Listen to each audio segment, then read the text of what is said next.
Welcome back, Lords and Ladies, King Rebel right here, and I'm your host for this evening. To start off with, I've got some pretty big announcements to make. I'll start with the bad news first. I unfortunately won't be attending MINECON this year due to some complications and not being able to buy tickets on time. While this does set me back, and while I wanted to go so badly to MINECON, things happen. Now you may be asking, Ray, will you be going to MINECON next year? Sure, if it's in the United States. And if I can buy the tickets on time. Oh boy. More bad news. Fun. Days to Play was a company that people like you and I could buy cheap games from. However, they recently took a nosedive into Mount Rushmore with minimal survivors. Sorry about that. Needless to say, I think they're out of commission in stilts.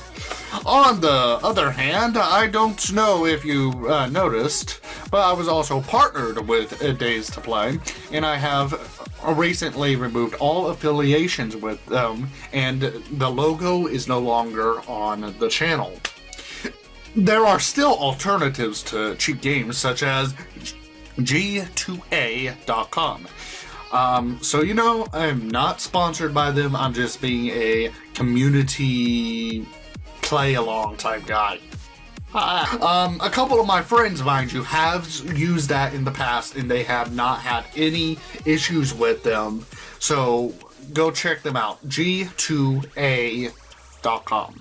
I have information rather than bad news for this one. I'm going to be talking about Mojang's EULA that they've been so heavily enforcing now. So if this is going to bore you, avert your eyes, but keep an open ear. If you've been going on some popular Minecraft servers such as Guildcraft, or have been looking around news about Minecraft or Mojang, you might already know this. If the server you've been playing on is a pay-to-win, meaning that you have to pay a certain amount of money in order to get an in-game item that gives you an unfair advantage over others, then when you update to 1.9.4 or above, you may notice that the servers you used to know and love, you can't even connect to anymore. This is because Mojang's cracking down heavily on their EULA.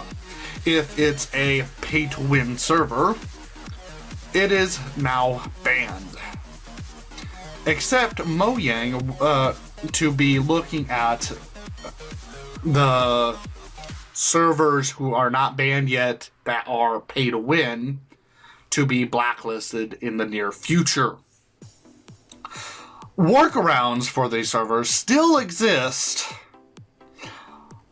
and server owners and staff are telling players to stay on the older version, such as 1.9.2, in order to still connect, since the blacklist doesn't take effect on client side until you update. But it's only a matter of time before they patch this in the older versions too. So we will be seeing a lot of servers hitting icebergs like the Titanic and sinking down to their deaths. I've been asked, what are your thoughts on this matter? To which I reply with, if Mojang says they don't want their game to be monopolized with pay-to-win servers, it's their choice. They made the game. They own every right to do so. That's what people are forgetting when they get all butthurt over it. Now, if it were me, and I'm speaking from my point of view, I would not kill the servers off by blacklisting them. Instead, I would make them pay a large percentage. It's a good idea, but enforcing that would be the hardest thing to do. I would suggest maybe a 20 or even 40% share to Mojang directly. Not only for violating the EULA, but something that can deter them from doing it in the first place. This would allow for pay-to-win servers to still live, but that would make them think twice before they monetize it. Now, on the second hand, the most recent point, Mojang has come out with a new EULA for paid endorsement.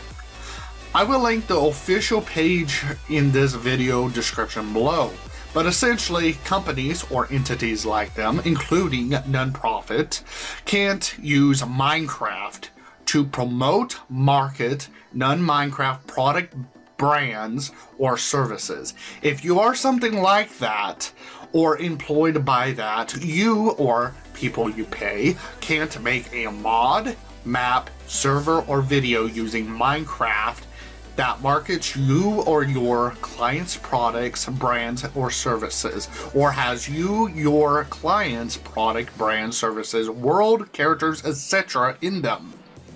You can't charge to have Minecraft displayed or projected publicly, or charge people for any gameplay competitions that will be displayed on the big screen. In other words, you cannot advertise your own product or promotions using Minecraft the game. However, banners and ads such as YouTube ads are still allowed, since technically they are not within the game itself.